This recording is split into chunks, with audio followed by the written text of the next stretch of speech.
नमस्कार, 5 की पंचायत में आपका स्वागत है। मैं हूं प्रखर श्रीवास्तव। कल मोदी सरकार 3.0 का पहला बजट पेश कर दिया गया। इस बजट में पीएम मोदी ने जिन 4 जातियों का जिक्र किया है, गरीब, महिला, युवा और किसान का इस बजट में खास ख्याल रखा गया। खासकर युवाओं की भलाई और रोजगार के नए अवसर पैदा करने को लेकर जिस तरह से कदम उठाए गए हैं, उसकी हर तरफ तारीफ हो रही है। मिडिल क्लास को भी इनकम टैक्स में नए स्लैब का लाभ हुआ है, यानी हर तबके के लिए इस बजट में कुछ ना कुछ फील गुड फैक्टर था। लेकिन सियासत तो सियासत है, और ऊपर से इस वक्त जो दौर चल रहा है उसे लेकर क्या ही कहा जाए। लिहाजा बजट पर भी राजनीति तो होना ही थी। जब बजट में कुछ ना मिला तो राज्यों को आपस में लड़ाने की कोशिश शुरू कर दी गई। विपक्ष ने इस बात का मुद्दा बना लिया कि सिर्फ बिहार और आंध्र प्रदेश पर मेहरबानी दिखाई गई है, सौगातों की बरसात की गई है और बाकी राज्यों को सूखा छोड़ दिया गया है, उनका नाम तक नहीं लिया गया है। विपक्ष का यह भी आरोप है कि सरकार बचाओ स्कीम के तहत यह बजट लाया गया है, क्योंकि मोदी की यह सरकार बिहार के नीतीश कुमार और आंध्र प्रदेश के चंद्रबाबू नायडू के सहयोग से चल रही है। लेकिन बड़ा सवाल यह है कि क्या इसके पहले किसी राज्य को विशेष पैकेज नहीं मिला? क्या इसके पहले हर बजट में हर राज्य का नाम लिया जाता था? सवाल यह भी है कि इस बजट से जो 4 करोड़ युवाओं को रोजगार और शिक्षा का लाभ मिलेगा, क्या वो सिर्फ बिहार और आंध्र प्रदेश के हैं?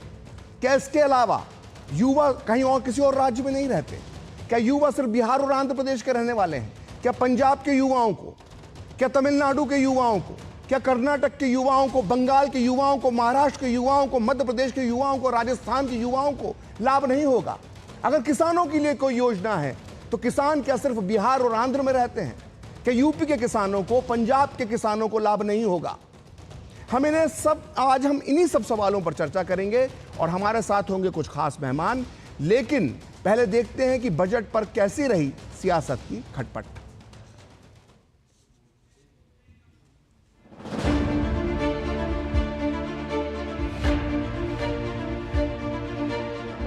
ये पूरा बजट देश के विकास का बजट है, किसानों के लिए है, रोजगार के नए अवसर बनाता है, मैन्युफैक्चरिंग को बढ़ाता है, महिलाओं की चिंता की गई है। अब वो समझेंगे तो नहीं समझेंगे तो हम क्या करेंगे?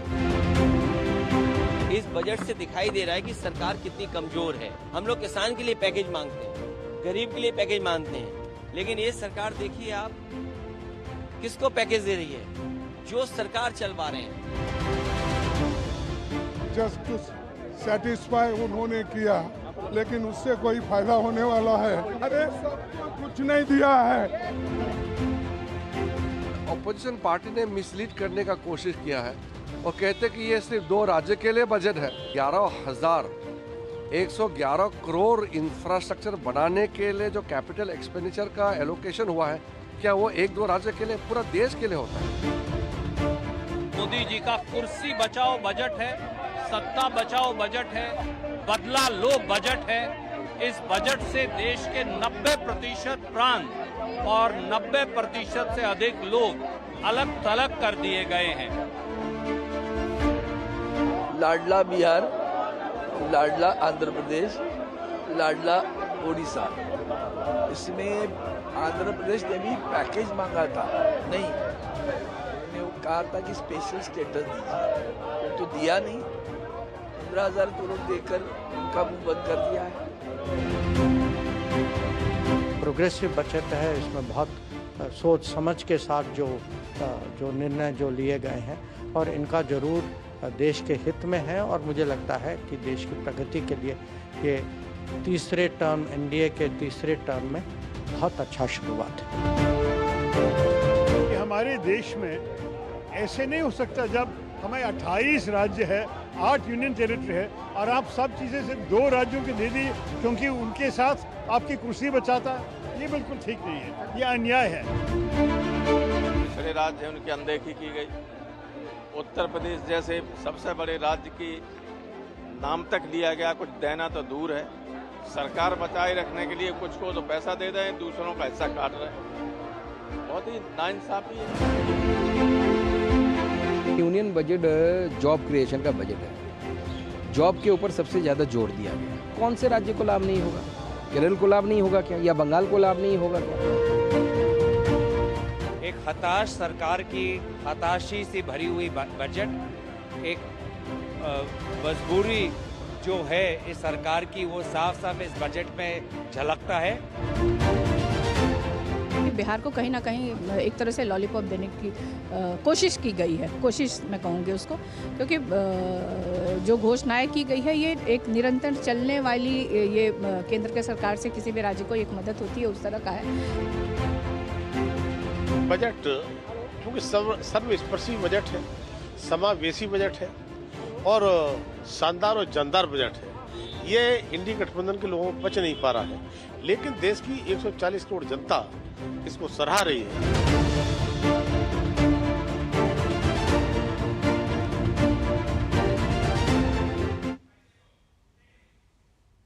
तो आपने देखा कि किस तरह की राजनीतिक प्रतिक्रियाएं सामने आ रही हैं।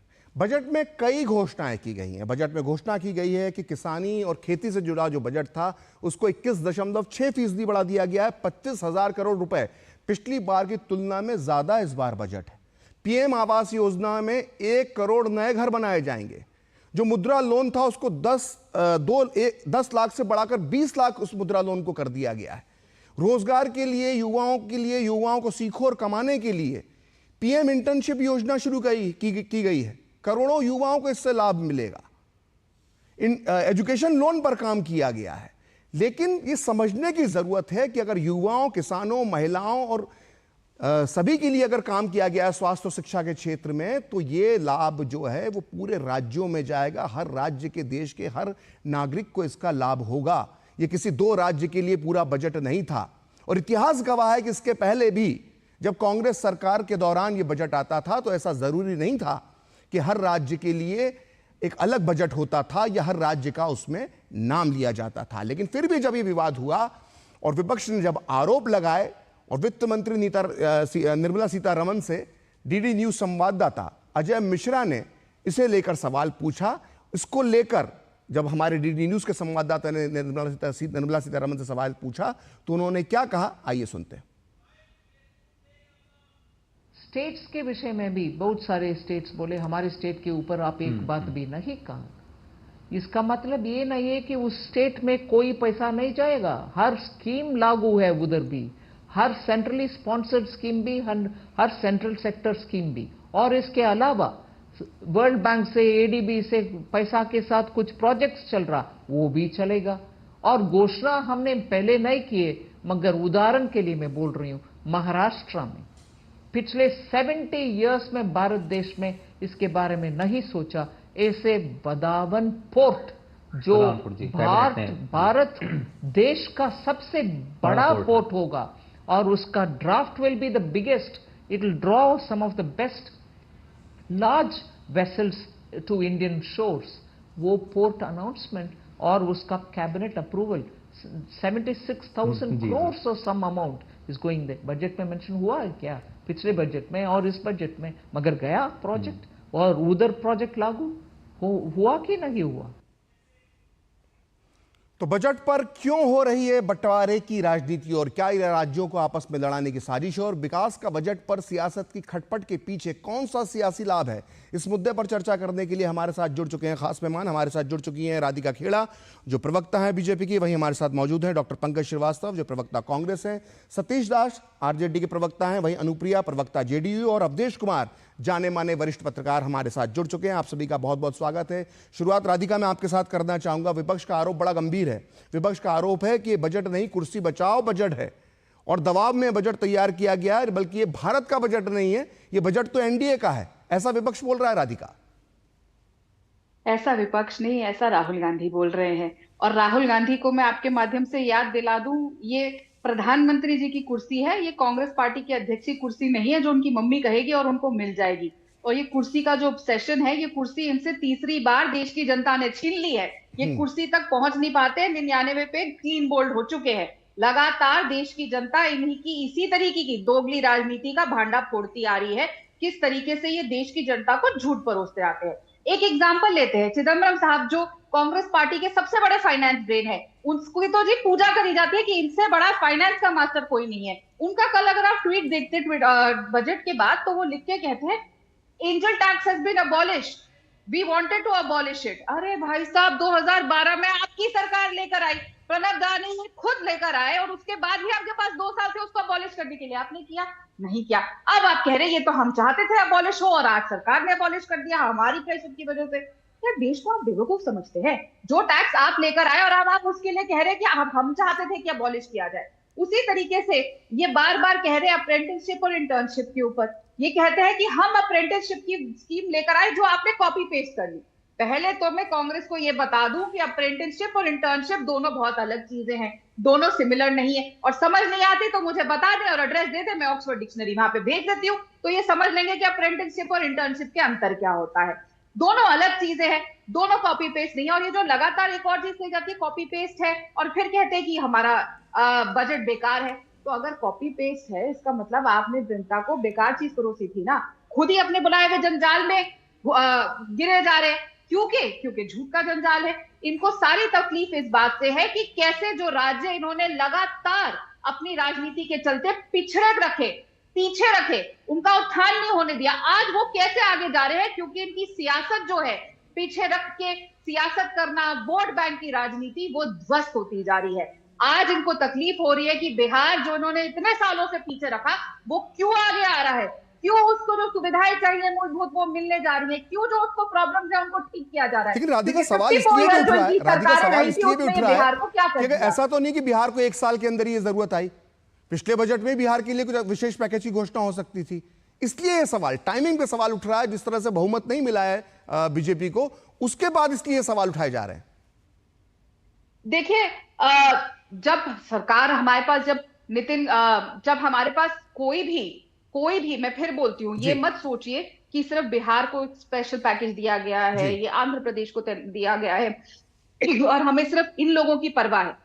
क्योंकि अभी इस समय जो स्थिति है, जिस तरीके से बाढ़ आई नेपाल की वजह से, जिस तरीके से वहां पे हालात खराब हुए, जिस तरीके से जब इनकी तेजस्वी यादव के साथ सरकार थी और ये पिछले 1 साल जो उनकी सरकार रही उसमें किस तरीके से इन्होंने बिहार को पिछड़ा और कर दिया, तो और जरूरतें बढ़ गई, उसको हम सुधार करने की बात करें। हाँ ये बात सही है कि हम पहले नहीं दे पाए, पर जैसे जैसे मांग होती है, जैसे जैसे पैसा आता है, अलग अलग प्राथमिकताएं होती है, हर बजट के समय पे वो देखा जाता है। लेकिन इस वजह से ऐसा भी नहीं है कि हमने सब राज्य को पीछे छोड़ दिया। ये बात जो ये नैरेटिव फैला रहे हैं कि महाराष्ट्र को नहीं दिया, इस प्रदेश को नहीं दिया, बजट में सब प्रदेशों के लिए है, सिर्फ जो नाम नहीं लिया जा रहा, इसका मतलब ये नहीं है जो नई चीजें आपने जो बात की उसका जवाब मैं डॉक्टर पंकज बदलाव श्रीवास्तव नहीं से ले लेता हूं। डॉक्टर पंकज, उन्होंने कहा कि बजट जो है वो सबके लिए, अगर शिक्षा में बजट 32% तक बढ़ाया जा रहा है, किसानी में अगर बजट बढ़ाया जा रहा है, तो बजट तो ये सबको मिलेगा।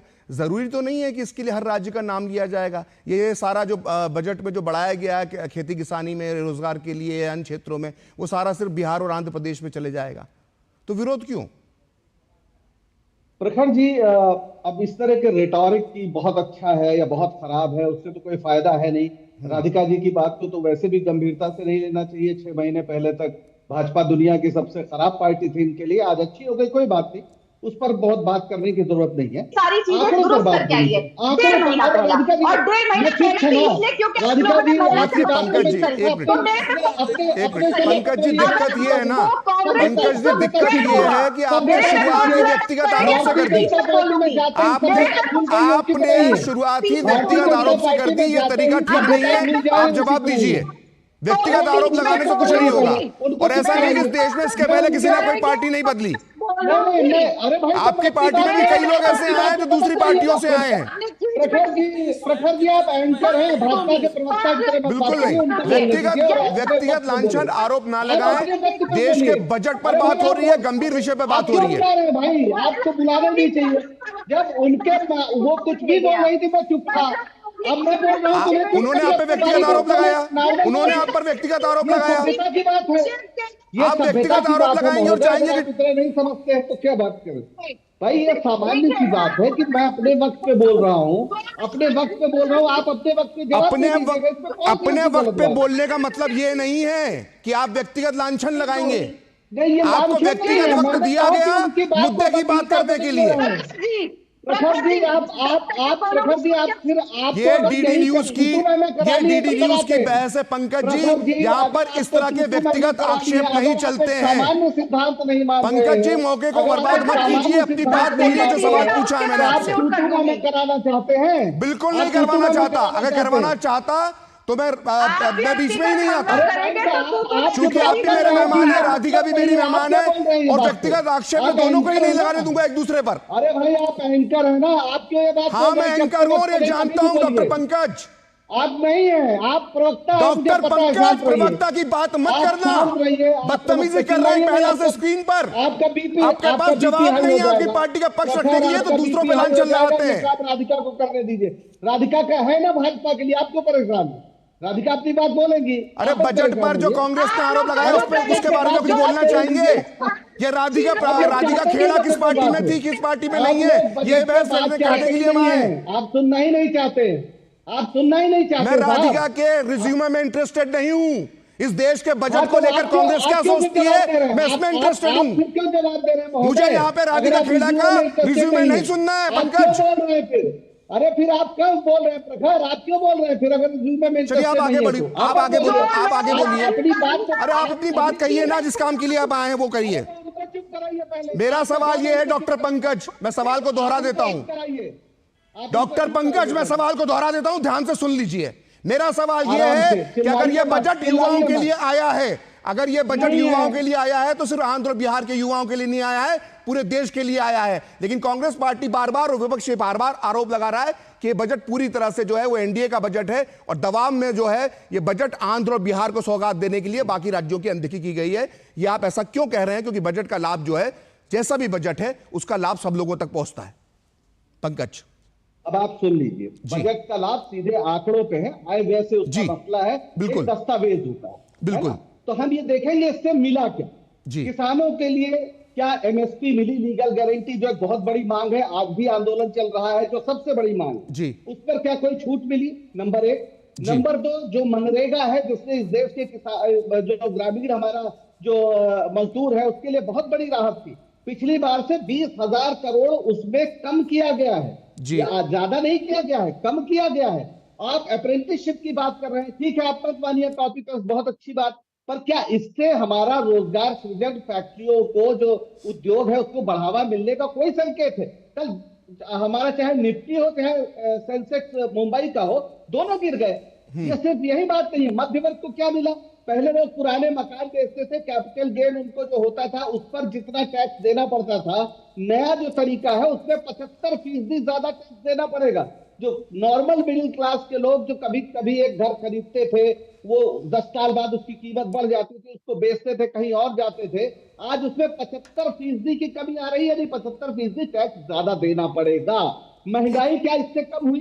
क्या आपने तमाम जो गुड्स है, जो कंज्यूमर गुड्स है, क्या उस पर टैक्स कम किया, जिससे कि आटा, दाल, जो आज दाल 200 रुपए किलो बिक रही है, जो तेल 200 रुपए लीटर ज्यादा हो गया है, जो आटा इतना महंगा हो गया है, गरीब परेशान है, क्या आपने कंज्यूमर गुड्स को कहीं से भी राहत दी कि लोगों की जिंदगी आसान हो? रोजगार मिल नहीं रहा है, नौजवान परेशान है। यहाँ पर जो किसानों को आपने एमएसपी के बारे में कुछ बोला नहीं, और महंगाई पे तो 5 शब्द नहीं बोले। इस देश की सबसे बड़ी समस्या है, इस बजट की एक ही उल्लेखनीय बात है, और वो ये है कि इस सरकार को 10 साल बाद ये होश आया, मानना पड़ा है कम से कम कि इस देश में बेरोजगारी एक बड़ी समस्या है। आज तक तो वो मानते ही नहीं थे, वो तो घरेलू महिलाओं को भी मान रहे थे कि उनको रोजगार मोदी जी ने दिया है। अभी जिस तरह के आंकड़े आए, तो रोजगार का प्रश्न एक बड़ा प्रश्न है, और उसके लिए जरूरी है कि एसएमईज जो है हमारी, डॉक्टर पंकज श्रीवास्तव जो वो है, उसमें अगर आप कहीं बता सकें कि महंगाई इससे घट रही है, रोजगार बढ़ रहा है, तो हम आपकी बात बिल्कुल मान लेंगे। डॉक्टर पंकज बहुत अच्छा है, डॉक्टर पंकज, आपने इस वक्त जो कहा, मैं आपकी बातों का स्वागत करता हूं, और वजह यह है कि किसी भी विपक्षी पार्टी को यह मुद्दे उठाने का अधिकार है। आपने एमएसपी का मुद्दा उठाया, आपने मनरेगा का उठाया, आपने मिडिल क्लास का उठाया, आपने महंगाई का उठाया, आपने रोजगार का उठाया। अगर यह चर्चा इसी तरह की हो रही होती तो मुझे लगता है कि ना पक्ष को, ना विपक्ष को, ना देश की आम जनता को, किसी को भी इस पर आपत्ति नहीं थी। लेकिन जो पॉइंट आपने गिनाया, बात इन पर नहीं हो रही है। बात इस पर यह हो रही है कि राज्यों के नाम क्यों नहीं लिए गए, यूपी के लिए क्यों नहीं दिया गया, महाराष्ट्र का नाम क्यों नहीं है, तमिलनाडु का नाम क्यों नहीं है, बंगाल का नाम क्यों नहीं है। तो ये जो बजट के नाम पर आपने बोला, मैंने टोका नहीं। मेरा कहने का मतलब है कि आपने जो मुद्दे उठाए, विपक्ष का कर्तव्य है मुद्दे उठाने का, लेकिन आप जो देश तोड़ने की जो बातें हो रही हैं, देश में राज्यों को लड़ाने की जो बातें हो रही हैं, विरोध इस बात का है। और हैरानी की बात है कि मेरा सवाल इस पर केंद्रित होने के बाद भी आपने उस पर जवाब नहीं दिया राधिका। लेकिन जो बात आप सुनिए, इधर आप मेरा जवाब सुन लीजिए जी। दरअसल आप लोग मूल मुद्दे पर बात ना कर सर मूल मुद्दे पे तो बात करना चाहते हैं, तभी तो आपको इतना लंबा बोलने दिया। आपने एमएसपी, मनरेगा, मध्यम वर्ग, महंगाई, रोजगार, सारी बातें की। बिल्कुल उठाएंगे। आप जब कह रहे हैं मैंने तो स्वागत किया आपका, मैंने स्वागत किया आपका। नहीं, आप अपना प्रारंभिक वक्तव्य आप देख लीजिए, उसमें आपने कहा कि ये बजट सबको बड़ा फायदा दे रहा है वगैरह वगैरह। ये मेरी सोच हो सकती है ना, आपकी सोच का भी सम्मान है, मेरी सोच का भी सम्मान है। एक बजट को लेकर दो लोग बोल सकते हैं, अलग अलग विचार हो सकते हैं। मैं आपका सम्मान कर रहा हूँ ना, मैं तो तारीफ कर रहा हूँ कि आपने मुद्दे उठाए। प्रखर, आपने जो तारीफ की है मैंने उसको आंकड़े, मुझे तो अच्छा लगा, मैं तो खुद मिडिल क्लास से आता हूँ, मुझे तो अच्छा लगता है, मैं खुद मिडिल क्लास से आता हूँ। आपने मेरे लिए भी बात की, आपने तो मेरे लिए भी बात की। मैं वही कह रहा हूँ, आपने जिस तरह तारीफ की मैं उसको आंकड़ों के जरिए आपके सामने रख रहा हूं। लेकिन पंकज जी सवाल ये है पंकज जी, सवाल ये है कि आपकी पार्टी के नेता राज्यों को लड़ाने की कोशिश कर रहे हैं, देश को तोड़ना चाहते हैं। आपने कहा देश को तोड़ना चाहते, कितनी खतरनाक बात है।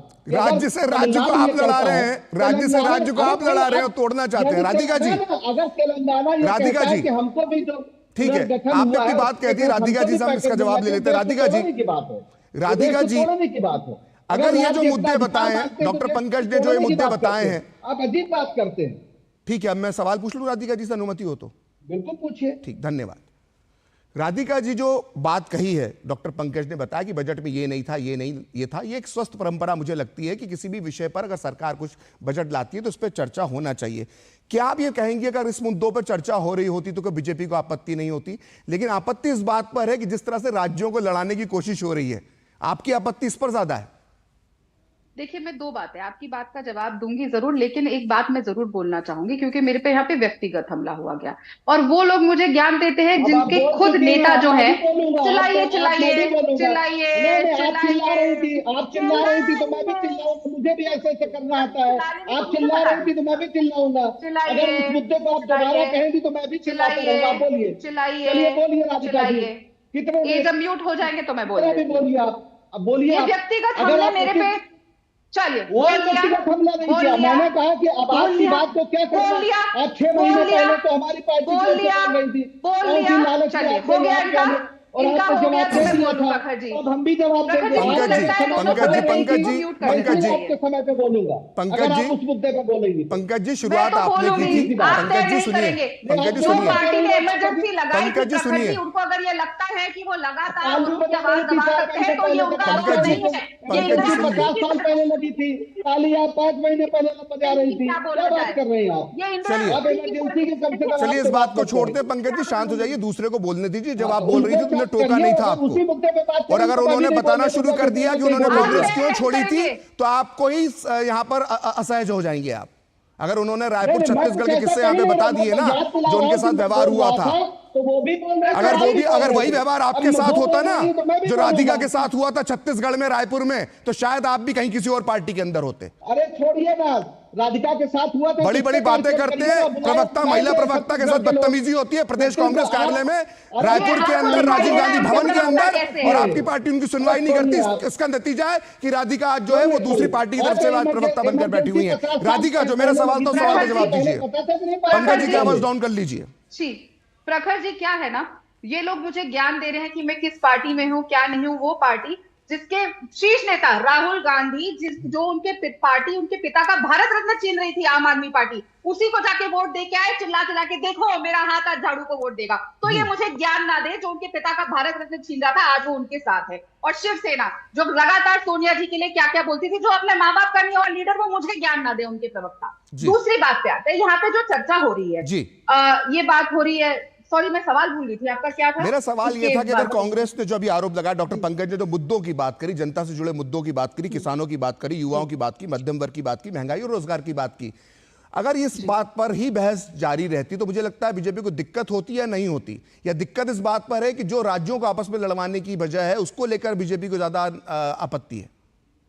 देखिए प्रखर जी, ये बातचीत करना नहीं चाहते, ये चर्चा करना नहीं चाहते। ये चर्चा करना चाहते तो जिन राज्यों में कांग्रेस की सरकार है या इनके गठबंधन की सरकार है, वो लोग नीति आयोग की मीटिंग से नहीं भागते। मैं वेलकम करती हूँ ममता बनर्जी का स्टेप। ममता बनर्जी जी ने जो कहा कि मैं नीति आयोग की मीटिंग में जाऊंगी और मेरे प्रदेश की जो समस्याएं हैं और जो मुझे चाहिए मैं वहां पे जाके रखूंगी, क्योंकि एक हेल्दी डेमोक्रेसी में यही होता है। अगर आपको लगता है कि कहीं पे कोई कमी है या आपके साथ नाइंसाफी हुई, आप आइए मीटिंग में, चर्चा करिए और रखिए सबके सामने। लेकिन बार बार लगातार बॉयकॉट गैंग बन के रह जाना और लगातार इस तरीके का दूसरे राज्य को कोई मिल रहा है। देखिए, सारे राज्य हमारा परिवार है। 5 उंगलियों से हाथ बनता है ना, एक उंगली से तो हाथ बनता नहीं। वही हाथ जिसका जो इनका सिंबल है, तो अलग अलग साइज की है, सबकी अलग अलग यूजेज होती है। तो उसी तरीके से अगर किसी को मिल रहा है तभी साथ पूरा देश ही, पूरा परिवार ही तो आगे बढ़ रहा है। अगर आपको लग रहा है कि कमी है, आइए मीटिंग में। अब आप देखिए इनका खुद का गठबंधन, अखिलेश यादव जी कल नहीं पहुंचे मल्लिकार्जुन खड़गे जी की मीटिंग पे, जो बुला रहे थे कि आगे की चर्चा क्या हो, वो गायब। दीदी कहती है कि मैं मीटिंग में जाऊंगी। ये लोग एक लाइन पे तो चल नहीं पा रहे, तो ये क्या तय करेंगे कि क्या जरूरत है क्या नहीं। इनको देश को बांटना बंद करना पड़ेगा। सारे टाइम जातिगत जनगणना की बात करते थे, जब नाम लिखने की बात आई तो कहते नहीं रखो नाम। तो ये लोग बहुत कंफ्यूज है, इतना कंफ्यूजन है, इसीलिए देश लेकिन कंफ्यूज नहीं है प्रखर जी। 10 साल से देश एक मत जवाब दे रहा है कि हमें आपकी कंफ्यूज सरकार नहीं चाहिए, इसलिए ये 99 पार नहीं कर पा रहे। आइए नीति आयोग में रखिए अपनी चर्चा, रखिए आप पार्लियामेंट के फ्लोर पे रखिए कि क्या हुआ। चिल्लाने से और बार बार प्रोटेस्ट करने से सोल्यूशन नहीं निकलता, सोल्यूशन चर्चा से निकलता है। ठीक है राधिका, जिस राज्य को लेकर सबसे ज्यादा यहाँ पर चर्चा और उस राज्य की 2 पार्टियों के प्रवक्ता भी हमारे साथ मौजूद हैं। सतीश दास हैं तो प्रवक्ता हैं आरजेडी के, और अनुप्रिया हैं जो प्रवक्ता हैं जेडीयू की। सतीश जी, ये बताइए कि जो लगातार मांग हो रही थी और आरजेडी की तरफ से ही मांग की जा रही थी, तेजस्वी यादव ने ही मांग करी थी कि विशेष पैकेज मिलना चाहिए, विशेष दर्जा मिलना चाहिए। अब काफी कुछ मिल गया है बिहार को, तो अब तो खुश हो जाइए कि अभी भी नाराजगी है कुछ? देखिए प्रखर जी, बिहार को जिस तरीके से वर्षों से ठगा जा रहा है, इस बजट में भी बिहार को ठगा गया है। पुरानी चीज को ही नई पैकेजिंग कर करके और बिहार को स्पेशल पैकेज के रूप में बताया जाना, लेकिन असल मुद्दा था बिहार को स्पेशल राज्य देने का, सबसे पुरानी मांग बिहार का। और उसके साथ नीतीश कुमार जी मजबूती से उन्होंने बिहार के लोगों का नाखून और बाल भी कटवा करके प्रधानमंत्री के पास में भेजने का काम किया था। लेकिन बिहार को विशेष राज्य का दर्जा मिला नहीं, बिहार को विशेष पैकेज भी नहीं मिला। जिस बोध गया, राजगीर और दरभंगा कॉरिडोर एक्सप्रेसवे की बात की जा रही है, पटना पूर्णिया एक्सप्रेसवे की बात की जा रही है, ये 2023 में ही इसकी घोषणा कर दी गई थी।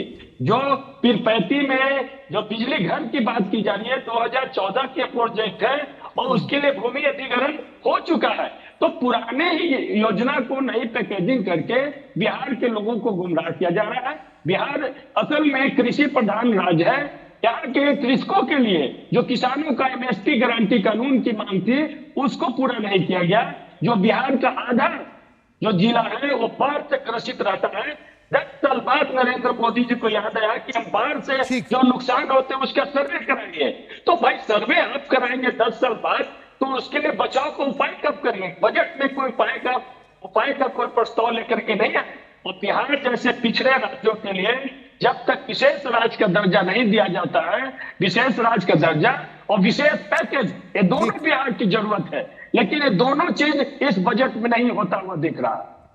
ठीक है सतीश जी, आपने जो विशेष राज्य के दर्जे की बात की है उसका जवाब मैं अनुप्रिया जी से भी लूंगा, और वक्त एक ब्रेक का, और ब्रेक के बाद अवधेश जी के पास भी चलूंगा और उनसे भी जानना चाहूंगा कि बजट पर जो राजनीति हो रही है वो नई है या इसका इतिहास पुराना ऐसा ही इसी तरह का रहा है। फिलहाल लेते हैं एक छोटा ब्रेक, 5 की पंचायत में चर्चा जारी रहेगी।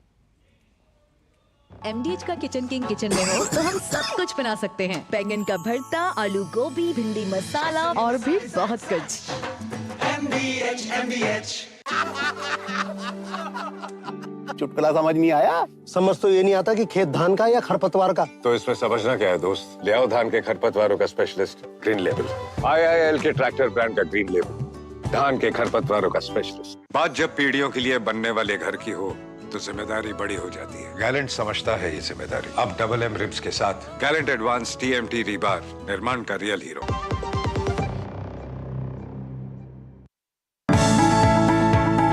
बजट में प्रस्तावित नई टैक्स रिजीम में टैक्स अदा करने वालों के लिए बड़ी राहत। अगर कमाते हैं 7.5 लाख रुपए सालाना तो कोई टैक्स नहीं देना होगा। प्रॉपर्टी पर भी बदले कैपिटल गेन टैक्स का भी आपको मिलेगा फायदा। पूरी कहानी समझने के लिए देखिए बजट 2024 टैक्स स्पेशल आज शाम 7:30 बजे सिर्फ डीडी न्यूज पर। मन की बात है जन जन की, संघर्षों के कुछ किस्से, कहानी कुछ सफलताओं की, अनकही विरासत की, उम्मीदें नए भारत की। महीने के आखिरी रविवार का रहता है इंतजार, ब्रह्मपुत्र के घाट से हिमालय के विस्तार तक होती है मन की बात प्रधानमंत्री के साथ। तो सुनिए इस महीने 28 जुलाई सुबह 11 बजे मन की बात आकाशवाणी और दूरदर्शन के सभी चैनलों पर। इसके अतिरिक्त आकाशवाणी और दूरदर्शन के YouTube चैनल और प्रसार भारती के ऐप न्यूज ऑन एयर पर सजीव प्रसारण लाइव स्ट्रीमिंग के माध्यम से। तो याद रखें, रविवार 28 जुलाई सुबह 11 बजे मन की बात। तो ब्रेक के बाद एक बार फिर आपका स्वागत है और हम चर्चा कर रहे हैं बजट पर मचे घमासान की। और ब्रेक से पहले आज बिहार के जो आरजेडी पार्टी उसके प्रवक्ता सतीश जी कह रहे थे कि विशेष पैकेज से काम नहीं चलेगा, विशेष राज्य का दर्जा मिलना चाहिए था। हमारे साथ अनुप्रिया भी हैं, प्रवक्ता हैं जेडीयू की। अनुप्रिया, क्या कम में मान गई आपकी पार्टी? क्योंकि खुशी जता रही है, संतोष जता रही है, जबकि बात हुई थी विशेष पैकेज की, माफ कीजिएगा विशेष दर्जे की बात हुई थी। प्रखर जी, मैं एक बात स्पष्ट कर दूं, जो बात आरजेडी को समझ में नहीं आती है, लेकिन देश की जनता को जानना बहुत जरूरी है कि हमारा जो प्रस्ताव था जिसमें हमने विशेष राज्य की दर्जा और साथ या विशेष पैकेज की बात कही थी, क्योंकि यह पता है कि विशेष राज्य का दर्जा में कई ऐसे कारण है जिस कारण से नहीं मिल सकता है, या हमें हमारी अपील थी कि जिन कारणों से नहीं मिल सकता है उसमें बदलाव किया जाए और बिहार को विशेष राज्य का दर्जा मिले। पर वो नहीं हो पाया, तो विशेष पैकेज के रूप में हमें 58,900 करोड़ रुपए की जो वित्तीय मदद हमें मिली है, जिससे विकास की जो धारा है बिहार में वो और भी मजबूत होगी। यह बात आरजेडी को समझ में नहीं आएगी। क्यों नहीं आएगी? क्योंकि जो पार्टी, जो परिवार की पार्टी है, जिसने सत्ता का मतलब होता है परिवार की संपत्ति बढ़ाना, जिसमें परिवार सत्ता का मतलब होता है परिवार के लोगों की संपत्ति के साथ में परिवार के सदस्यों को राजनीतिक पावर देना, ऐसे पार्टी को कभी भी, सुन लीजिए सतीश जी, आप बहुत ही बड़े हैं उम्र में और मुझे आपसे लगता है कि हम लोग 1 to 1 बात करें तो ज्यादा अच्छा रहेगा। आप अपनी बारी में बोलेंगे, मैं अपनी बारी में बोलूंगी। अब सुनिए क्या है, इनको उत्तर बिहार के लोगों का दर्द समझ में नहीं आता है। वैसा उत्तर बिहार के लोग हर साल उनका घर, उनकी कमाई, उनके मवेशी सब बाढ़ की चपेट में आ जाते हैं, उनकी निजी जीवन पे आहत होती है। इसके लिए हमें 11,500 करोड़ की मदद मिली है केंद्र सरकार के द्वारा कि उनके जीवन यापन में कोई परेशानी नहीं हो, जो कि परेशानी हमें विदेश मतलब नेपाल से जो पानी छोड़ा जाता है उस कारण से झेला जाता है। अब इनको कॉरिडोर का मतलब समझ में नहीं आ रहा है कि कॉरिडोर जो विकसित होगा वहां छोटे छोटे व्यवसाय जो उत्पन्न होंगे उनसे बिहार में रोजगार के लिए लोगों को कितनी सुविधा होगी, जो पलायन हो रहा है बिहार में। और इन्होंने कहा कि वर्षों से बिहार को ठगा जा रहा है। वर्षों मतलब कब की बात कर रहे हैं? जब कांग्रेस की सरकार थी बिहार में 90 के पहले, 90 से लेकर के 2005 में इनकी सरकार थी। और इनकी सरकार ने बिहार को क्या किया है मैं बताती हूँ। हाँ, मैं मान रही हूँ, मैं बताऊंगी कि हमने क्या किया है। आप सुनिए, आपने 90 से 2005 में सड़क की जगह गड्ढा बना दिया, आपने शिक्षा की जगह पे आपने चरवाहा विद्यालय चलवा दिया, आपने सुशासन की जगह पे आपने जंगल राज कर दिया। तो ये जो किया आपने ना, जिसको बिहार में होने पे बिहारी को जिसमें शर्मिंदगी होती थी, जहां बिहार को आपने गर्त में डाल दिया था। एक तो बेचारा पिछड़ा राज्य, उसमें से जो बिहार की संपत्ति उसको आपने अपनी संपत्ति बनाने का प्रयास किया। तो क्या करे बिहार की जनता? बिहार की जनता ने माननीय मुख्यमंत्री जी को चुना और आज 24 में हम हैं। इतने लंबे समय तक मुख्यमंत्री जी पे भरोसा है और डबल इंजन की सरकार चल रही थी। उसी में सोने पे सुहागा जो हमारे वित्तीय मंत्री, हमारे वित्त मंत्री श्रीमती निर्मला सीतारमण जी ने हमें जो सौगात दी है, इससे हमारी जो विकास की रफ्तार है ना प्रखर जी, वो बढ़ेगी। क्योंकि विकसित भारत का मतलब होता है हर राज्य के साथ में उनका भी विकास हो। एक बात मैं और बोलना चाहूंगी। अब देखिए, ये कह रहे हैं कि कुछ नहीं मिला है, आरजेडी क्या कह रही है? कुछ नहीं कह रहे हैं। मिला है बिहार को ठगा गया है। लेकिन इनके ही गठबंधन के साथी पड़ोसी राज्य के नेता है ना, मैं उनको, क्योंकि आज देखिएगा लोकसभा में उत्तर प्रदेश का जो रिजल्ट है थोड़ा सा ऐसा है कि जहां पे हमारे गठबंधन के लिए चिंता की विषय जरूर है, लेकिन वहां कहा जा रहा है कि देखिए हमारे साथ में ऐसा व्यवहार किया गया, उत्तर प्रदेश को कुछ नहीं मिल रहा है और बिहार को बहुत कुछ मिल गया है। अरे भैया, कुछ समझ में आ रहा है क्या चल रहा है? इतना कंट्रोवर्सी है आपस में, मिल लीजिए, बतिया लीजिए। ठीक है, आपने जो बात कही इसी से जुड़ा सवाल में, है कि नहीं मिला है, इसी से जुड़ा सवाल मैं अवधेश जी आपसे पूछना चाहूंगा। अवधेश जी, ये बात तो हो गई बजट में क्या था, किसके लिए क्या नहीं था, कितना मत था, सबको बातें हो गई, लेकिन बात अब उद्देश्य की है। बात क्या, ये देश को जो टुकड़ों टुकड़ों में एक राज्य को दूसरे राज्य से लड़ाने की, ये क्या वो उस राजनीति की तरफ जा रहे हैं? क्योंकि राहुल गांधी पहले भी संघीय व्यवस्था पर सवाल उठा चुके हैं। आपको क्या लगता है वरिष्ठ पत्रकार होने के नाते? देखिए, कभी भी सरकार के विपक्ष की तो प्रशंसा विपक्ष करता नहीं है, हमने कभी देखा नहीं। हालांकि उसमें कुछ बिंदु होते हैं जिनकी पहले प्रशंसा भी होती थी, लेकिन विपक्ष एक क्रिटिसाइज करता रहा है। लेकिन उसमें एक बने रेशनल क्रिटिसिज्म जो है, एक तार्किक आलोचना, वो एक अलग विषय होता है। इस समय कुछ देखना ही नहीं है। आपके जवाब के पहले कि मैं जरा, क्योंकि पंकज जी हम लोगों के पुराने परिचित कहिए मित्र कहे, तो एक दिन इनको दिक्कत हो गई कि मैं तो अब दूसरे विचार का आदमी हूँ। तो देखिए 2013-14 में जब यूपीए सरकार जा रही थी तो उसका बजट कितना था टोटल? 16,65,297 करोड़। ये इसलिए बता रहा हूँ कि देश कितना बदल गया है। 16,65,297 करोड़। आज बजट कितना है? 48,21,000 करोड़। तो ये देश अगर बदला नहीं है तो बजट का आकार 3 गुना 10 वर्ष में कैसे हो गया? क्या इसके पहले कभी भी बजट के 3 गुने होने का कोई इतिहास 10 वर्ष में है? कहीं कोई बता दे। हम लोग तो 1900 जो है, लेकिन वो तो कह रहे हैं ना कि सारा पैसा बिहार और आंध्र प्रदेश में। सुनिए, अच्छा 48 लाख, मैं तो भी आ रहा हूं, 48,21,000 करोड़ में अगर 60,000 करोड़ दोनों राज्यों को मिला के बता दीजिए, मेरे 70,000 करोड़ के आसपास, 71,000, तो कितना परसेंटेज होता है? 1.3% के आसपास। तो आप अब सोचिए ना कि ये क्या हो रहा है इस देश में। और इसमें कई, देखिए इस समय के विपक्ष का दुर्भाग्य यह है कि सरकार को सही मुद्दों पर घेरे, सरकार को जनता के हितों में काम करने के लिए विवश करे, उसकी बजाय ये इस प्रकार के इशू उठा रहे हैं जो इशू इस देश के लोगों को, मतलब उनके अंदर एक अपने देश के प्रति अविश्वास पैदा करेगा, एक दूसरे के प्रति संदेह पैदा करेगा, राज्यों से राज्यों में होगा कि ये राज्य हमारे खिलाफ है, वो राज्य हमारे खिलाफ हो गए, सरकार राज्यों के खिलाफ हो गई है। और ये बहुत अत्यंत ही डरावना दृश्य है। राहुल गांधी जी इस समय जो कांग्रेस पर, जितने ये हमारे देश के लेफ्ट लोग थे, हमारे साथ बहुत सारे मित्र हैं, left, ultra leftist, ultra socialist, Bharat के भी और दुनिया के भी, वो सब उनके सलाहकार और रणनीतिकार बने हुए। अरे सुनिए भाई, उनके सलाहकार रणनीतिकार है, लेकिन अब उसमें से, अरे भाई सुनिए, इस बजट को संविधान विरोधी कहा गया। इस बजट को ब्राह्मणवादी कहने में दिक्कत, अरे ये जो शब्द मनुवादी, ब्राह्मणवादी सब बंद कर दीजिए। डीडी की बहस चल रही है, आप जब बोल रहे थे कोई टोक नहीं रहा था, अचानक आप शुरू हो गए। आप अपने समय बोलिएगा सतीश जी, क्या है इस समय? अरे भाई आप मतलब कोई किसी को अपनी बात कहने का अधिकार नहीं है क्या? मतलब आप जब बोलते रहे किसी ने नहीं टोका, अब अवधेश जी को टोक रहे हैं। अरे शांत हो जाइए, शांत हो जाइए, शांत हो जाइए। सुनिए, जातीय जनगणना का भी सच बता दूंगा ना, जातीय जनगणना का भी सच दूसरा है जो आप बोल रहे हैं।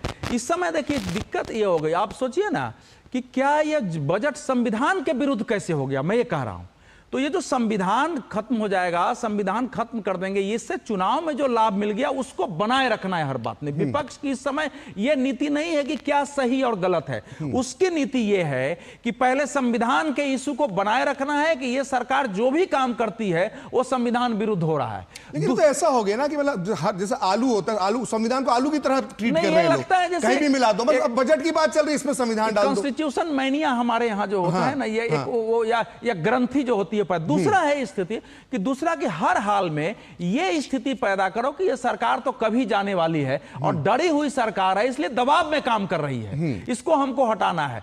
तीसरा यह है कि सरकार के जो साथी दल हैं उनमें कैसे संघर्ष पैदा करो, ये रणनीति। और चौथा यह है कि किसी तरह से सरकार को काम नहीं करने दो और जितनी संस्थाएं हैं, चाहे अध्यक्ष हो, राष्ट्रपति हो, सबको पार्टी बना दो। तो वो सारी स्थिति इस समय हो रही है। तो इतने, मैं अब आप उदाहरण के लिए लिए लीजिए, कृषि की बात कर रहे हैं, 27,089 करोड़ का कृषि का बजट 2013-14 में था और इस बार 1,52,000 करोड़ का बजट है। तो पिछले बार की तुलना में 25,000 करोड़ रुपए बढ़ गए ना, ये 6 गुना से ज्यादा कृषि का बजट का बढ़ गया है। और अगर एग्रीकल्चर ऋण के बहास पर चले जाएंगे तो वो करीब 7-8 गुना बढ़ गया है। तो ये सारी बातें जो हैं वो सामने चूंकि आ जाएगी। विपक्ष की समस्या यह है कि विपक्ष ने यह कहा था कि इस सरकार ने रोजगार खत्म कर दिए, युवाओं को सड़कों पर ला दिया, और चूंकि इस बजट में रोजगार पहले भी मिल रहा था, सरकार उस रूप में उसकी चर्चा नहीं करती थी। शुरुआत में ही रोजगार की सबसे ज्यादा बात है, शुरुआत में ही युवाओं की बात है, लंबा उसके लिए एलोकेशन है,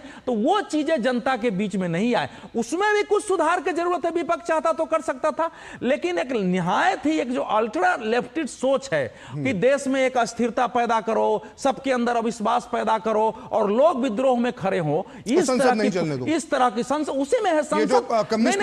संसद केवल चलने नहीं दो, संसद को भी ऐसा बना दो कि इस पर सरकार ने कब्जा कर लिया है। संसद के दोनों के सभापति अध्यक्ष जो है, आप कहना चाहते हैं डूमा के साथ किया गया था, वो स्थिति, वो उसी का एक दृश्य आगे जा रहा है। बजट पर अच्छी चर्चा होती। और एक लाइन और बोल रहा हूं, देखिए कैसे होता है, अखिलेश जी ने कहा कि अरे बाढ़ तो हमारे यहां भी आती है, नेपाल से क्यों नहीं बात किया। उस बजट में है कि हमारे यहां बाढ़ के कारण नेपाल से होती है, नेपाल के साथ जो है बातचीत चल रही है, सारे परियोजनाओं पर काम चल रही है, उसको पूरा करेंगे। तो आप बिना देखे हुए अगर करते हैं तो यही समस्या आती है।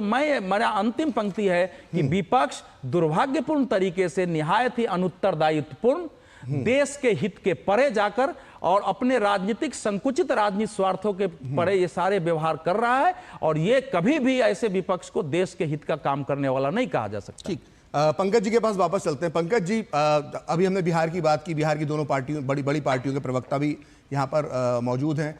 हालांकि जो ज़्यादा होल्ड है वो आपका आंध्र प्रदेश में, और आंध्र प्रदेश को लेकर भी काफ़ी बातें की गई, लेकिन आंध्र प्रदेश के पक्ष में एक तर्क ये आया कि जब आंध्र प्रदेश का बंटवारा हुआ तेलंगाना और आंध्र प्रदेश के बीच में, तो वो मनमोहन सिंह के सरकार के समय बंटवारा हुआ था, उस बंटवारे को करने वाली कांग्रेस थी, और उसके बंटवारे के बाद से आंध्र प्रदेश को काफ़ी आर्थिक नुकसान हुआ।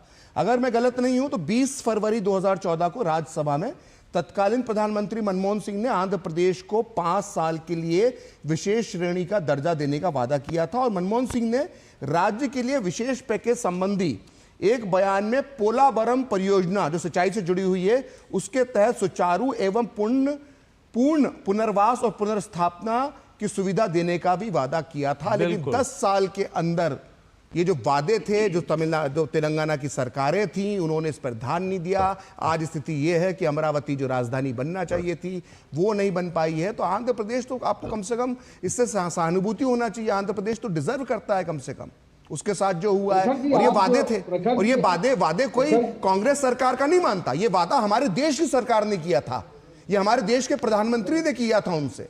तो अब जब मिल रहा है तो दिक्कत क्या है? प्रखर जी, आप बिल्कुल सही कह रहे हैं, और मुझे आश्चर्य है कि आप जो कह रहे हैं वो उस बात को आप जिस दिशा में ले जा रहे हैं उससे एकदम उल्टा है। बिल्कुल सही बात। तो जब प्रधानमंत्री जी ने वादा किया था, उसके बाद सरकार बदल गई, तो मोदी जी को दे देना चाहिए था। कोई भी सरकार आती है, अगर कहीं भी राज्य नया बनता है, पुनर्गठन होता है, तो उसके विकास के लिए उसके तमाम संसाधनों को दिया जाता है ताकि वो अपनी अवस्थापना जितनी है वो कर सके।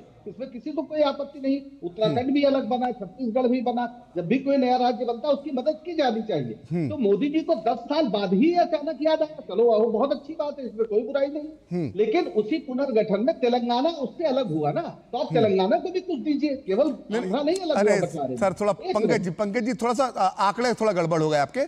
तेलंगाना को उस तरह की मदद की जरूरत नहीं थी कि तेलंगाना के हिस्से में राजधानी हैदराबाद और काफी कुछ ऐसी चीजें आ गई थी। मदद जो नुकसान हुआ था, आर्थिक नुकसान, जो बैलेंस शीट थी। सर प्लीज ना सर, डॉक्टर पंकज आप पीएचडी होल्डर है, डॉक्टर नाम के आगे लगाते हैं, कम से कम उसका तो सम्मान कीजिए अपनी डिग्री का। तो भाई साहब अरे आप गलत तथ्य रखेंगे तो क्यों बोलने दूंगा, आप गलत बात बोलेंगे तो क्यों बोलने दूंगा।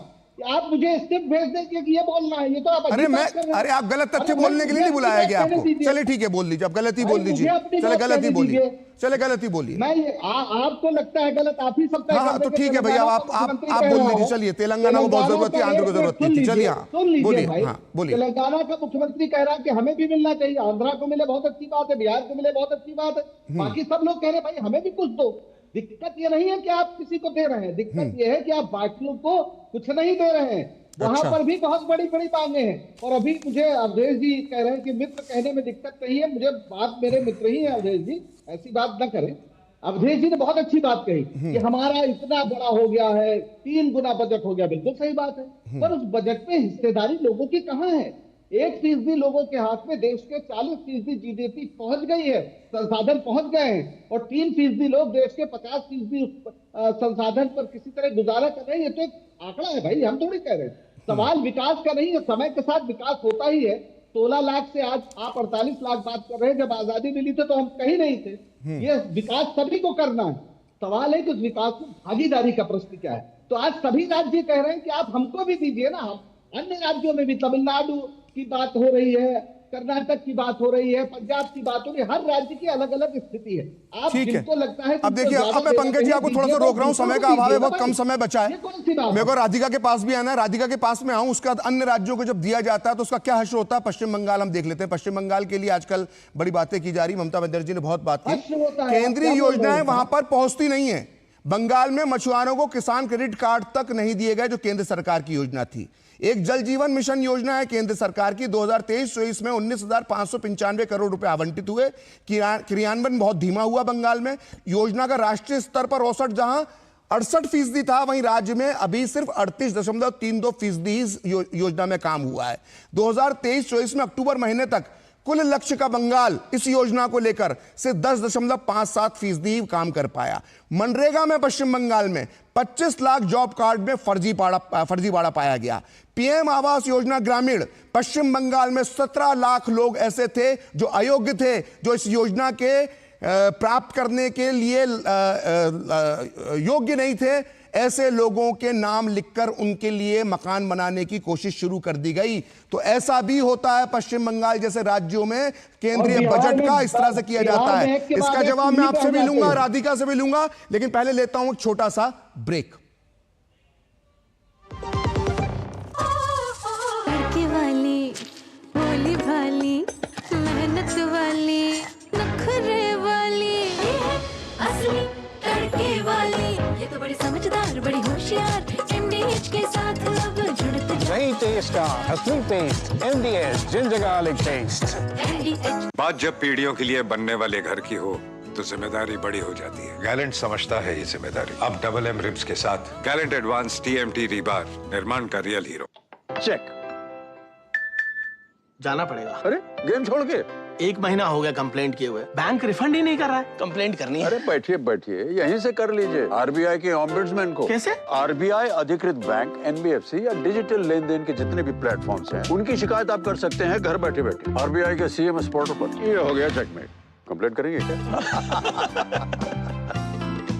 RBI कहता है जानकार बनिए, सतर्क रहिए।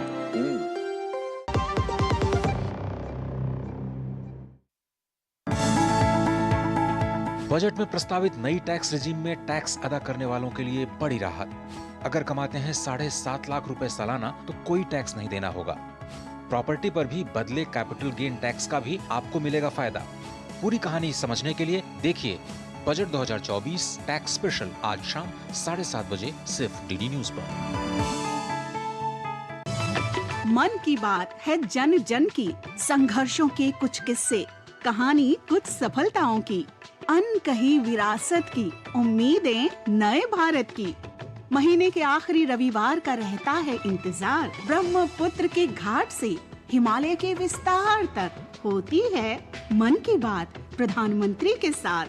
तो सुनिए इस महीने 28 जुलाई सुबह 11 बजे मन की बात आकाशवाणी और दूरदर्शन के सभी चैनलों पर। इसके अतिरिक्त आकाशवाणी और दूरदर्शन के YouTube चैनल और प्रसार भारती के ऐप न्यूज ऑन एयर पर सजीव प्रसारण लाइव स्ट्रीमिंग के माध्यम से।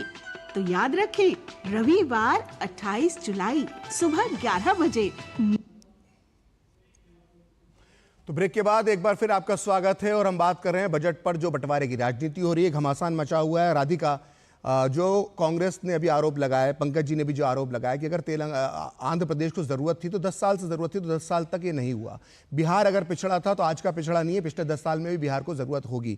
इसलिए जो मैं पहले भी मैंने कहा, टाइमिंग को लेकर सवाल उठाए जा रहे हैं और बार बार ये आरोप लग रहा है कि चूंकि सरकार बहुमत में नहीं है, इसलिए नायडू और नीतीश जी के दबाव में लेकर ये फैसला लिया गया और ये खास सौगातें जो है इन राज्यों को दी गई। देखिए, हर बार सेम ही स्टेट्स को, हर बार हर स्टेट को line share of the budget नहीं मिल सकता। कभी किसी को ज्यादा मिलेगा, कभी किसी को मिलेगा, क्योंकि आपने सब स्टेट्स को आगे लेकर जाना और हमारी सरकार प्रतिबद्ध है पूरे देश की प्रगति को लेकर। हम किसी भी प्रदेश को नहीं छोड़ेंगे।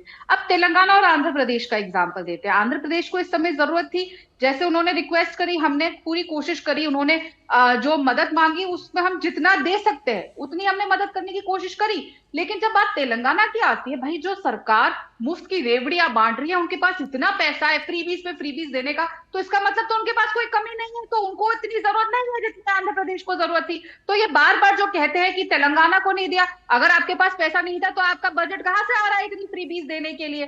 तो पहले ये लोग तय कर ले, जो वो डबल स्पीक है ना, जिस तरीके से अनुप्रिया जी ने भी बताया कि हर चीज में ये लोग डबल स्पीक करते हैं, आपस में बैठ के तय तक नहीं कर पाते। और अभी तो मैं सुन रही थी रेवंत रेड्डी जी किस तरीके से आपने देखा होगा, अभी हाल ही में अभी 15-20 मिनट पहले उनका बयान आया, जिस तरीके से वो चुटकी ले रहे राहुल जी पे कि हमारे ऊपर तो दादा फादर का नाम नहीं है, हमें तो मेहनत करनी पड़ती है। तो इनके मुख्यमंत्री अभी इनके साथ ही क्या कर रहे हैं, पहले अपना घर संभाले, क्योंकि तब उससे हटेंगे तो इनको प्रदेश की चिंता होगी। अब आते हैं दूसरी बात पे कि अब महाराष्ट्र को हमेशा से अच्छा शेयर मिलता रहा, अभी प्राथमिकता ये थी कि बिहार में कुछ जरूरतें ज्यादा थी तो अभी उनको ज्यादा दे दिया गया। तो ये टाइमिंग नहीं है।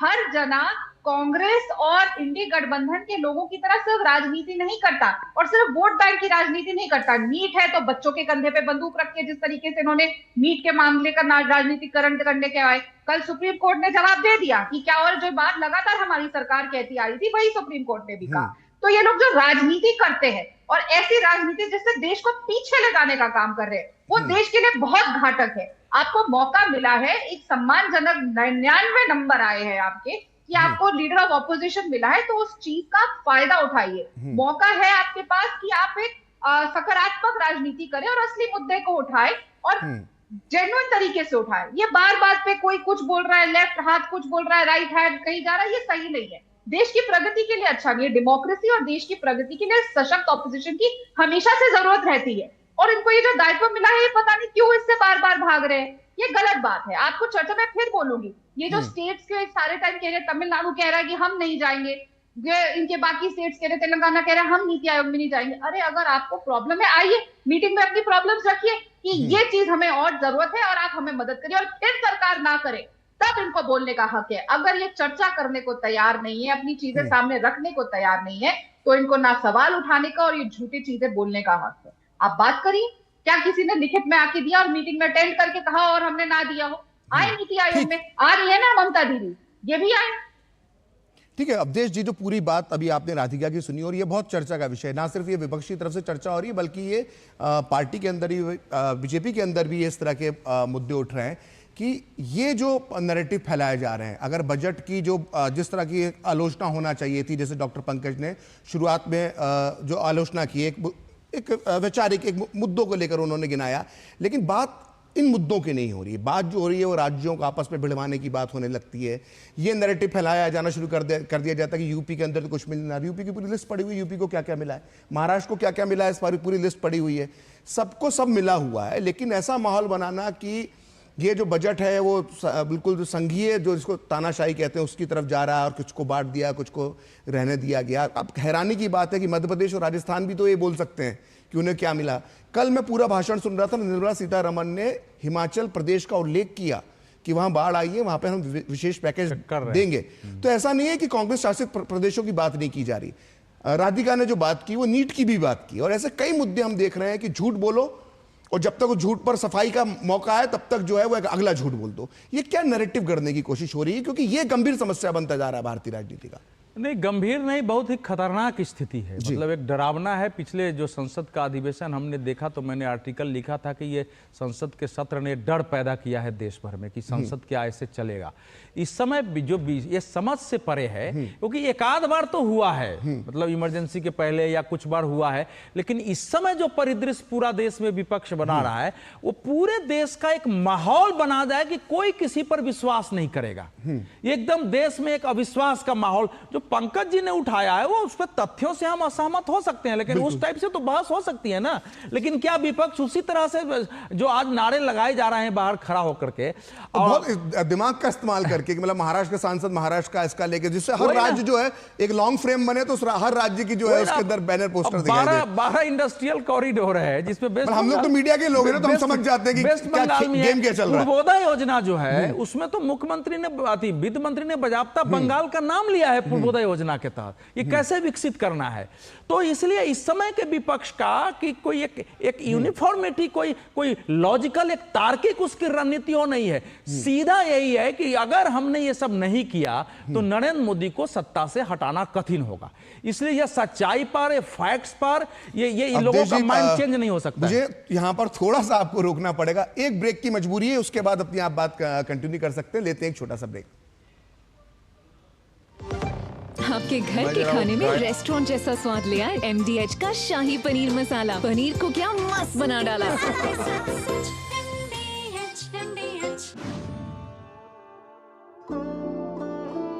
सोना सिर्फ गहना नहीं होता, कभी परंपराओं का प्रतीक, कभी पुश्तैनी पहचान, तो कभी प्यारी सी याद होती है। लाइफ में आगे बढ़ने के लिए उसी सोने से गोल्ड लोन लेने का फैसला समझदारी का होता है। मुथूट फाइनेंस ये बात समझते हैं, इसीलिए वो ईमानदारी, सच्चाई और आपके विश्वास को सबसे बढ़कर मानते हैं। दूसरा कोई करे या ना करे, मुथूट फाइनेंस ने सदियों से इस भरोसे को कायम रखा है और हमेशा रखेंगे। मुथूट फाइनेंस, सदियों का भरोसा हमेशा के लिए। इंडिया का number 1 most trusted financial services brand. तो गोल्ड लोन के लिए कॉल करें 1-800-313-1212। बात जब पीढ़ियों के लिए बनने वाले घर की हो तो जिम्मेदारी बड़ी हो जाती है। गैलेंट समझता है ये जिम्मेदारी। अब डबल M रिब्स के साथ गैलेंट एडवांस TMT रीबार, निर्माण का रियल हीरो। और अवधेश जी, जो आप बात कहना चाह रहे थे, संक्षेप में आप इसको कंप्लीट कर सकते हैं 1 मिनट में। और महत्वपूर्ण पहलू है क्योंकि इस समय जो बिहार को और खासकर उड़ीसा के बारे में जो बात किया है वो सीधे हिंदुत्व से जुड़े विषय हैं। अब जैसे गया है, गया, नालंदा, राजगीर का विकास या उड़ीसा के जो पुराने मंदिर हैं उन सबको विकसित करके एक पर्यटन स्थल के रूप में बात है। अब आप सोचिए गया क्या है? संपूर्ण दुनिया के हिंदुओं के लिए पितरों के श्राद्ध का सबसे शीर्ष केंद्र है। वो पूरी दुनिया से आते हैं, लेकिन वहां विष्णुपाद मंदिर की हालत इतनी खराब है, वहां अंदर का इंफ्रास्ट्रक्चर नहीं है, फल्गु नदी की हालत खराब होती है और लोग उसी में आकर के किसी ढंग से करते हैं। तो अब कुछ दिन तक नीतीश जी को भी सेकुलरिज्म का भूत था, उन्होंने नहीं किया। अब पहली बार लंबे समय से हम लोगों की मांग थी कि भाई मनु, हमारे यहाँ मोक्ष के लिए और मुक्ति के लिए तो मृत्यु का ही श्राद्ध होता है। ये जीवन का इतना महत्वपूर्ण भाग है। गया को तो डेवलप करिए। एक बार गया डेवलप हुआ, आपकी बात मान ली, गया को डेवलप किया जाए। एक वर्ष में केवल 1 महीने में 1.5 से 2 करोड़ वहां पर्यटक आएंगे। आपको फिर से सुन लीजिए, 1.5 से 2 करोड़, और उनको सुविधा कितना होगी। तो विपक्ष को यह भी समस्या हो सकती है कि यह सब डेवलपमेंट जो है उड़ीसा का, वो कहीं इनके विचारधारा के आधार पर तो नहीं जा रहा है। मतलब जो मुद्दों की बात होना चाहिए थी, उस मुद्दों से बात भटकाकर जो है वो बात कहीं और ले जाई गई। वो बात जो है वो राज्यों को आपस में भिड़ाने की बात ले जाई गई। आप सभी मेहमानों का बहुत बहुत धन्यवाद 5 की पंचायत में हमारे साथ जुड़ने के लिए। तो फिलहाल इस खास कार्यक्रम में इतना ही। आप लोग देखते रहें DD न्यूज़।